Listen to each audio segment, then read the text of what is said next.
বলিউডের অন্যতম জনপ্রিয় জুটি শাহরুখ খান কাজল। অসংখ্য সিনেমায় একসঙ্গে জুটি বেঁধে কাজ করেছেন তারা। তাদের সিনেমা বক্স অফিসে যেমন হিট, তেমনই দর্শকদের মনেও বিশেষ জায়গা করে নিয়েছে বছরের পর বছর। যদিও পর্দায় রোমান্টিক জুটি হিসেবে পরিচিতি পেলেও বাস্তব জীবনে তারা সংসার করেছেন অন্য কারো। বলিউড ইন্ডাস্ট্রিতে আসার আগেই গৌরী খানকে বিয়ে করেছিলেন বাদশাহ শাহরুখ খান। অন্যদিকে বেশ কয়েক বছরের সম্পর্কের পর 1999 সালে বিবাহ বন্ধনে আবদ্ধ হন অভিনেত্রী কাজল ও অজয় দেবগন। শাহরুখ খান কাজল সিনেমায় অন্যতম সেরা জুটি হলেও বাস্তবে তাদের দুজনেরই মনের মানুষ রয়েছে। কিন্তু তারা কি কখনো একে অপরের সঙ্গে সম্পর্কে আসতে চেয়েছিলেন? সম্প্রতি এক সাক্ষাৎকারে এ প্রশ্নের উত্তর দিয়েছিলেন শাহরুখ কাজল। হিন্দুস্তান টাইমসের প্রতিবেদন অনুযায়ী তারা যদি অন্য কোনো সম্পর্কে না থাকতেন তাহলে কি একে অপরের সঙ্গে ডেট করতেন?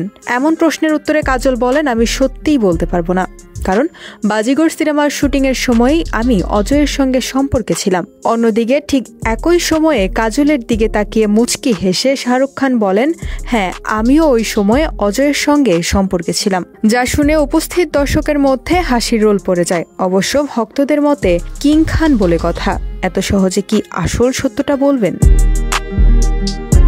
শাহরুখ খান ও কাজলের পরিচয় হয়েছিল বাজিগর সিনেমার শুটিং স্পটে। বিপুল জনপ্রিয়তা অর্জন করেছিল সেই সিনেমা। এরপর দিলওয়ালে দুলহানিয়া লে যায়েঙ্গে, কুছ কুছ হোতা হে, কভি খুশি কভি গম, মাই নেম ইজ খান, একের পর এক সিনেমা দর্শকদের উপহার দিয়েছেন এই জুটি।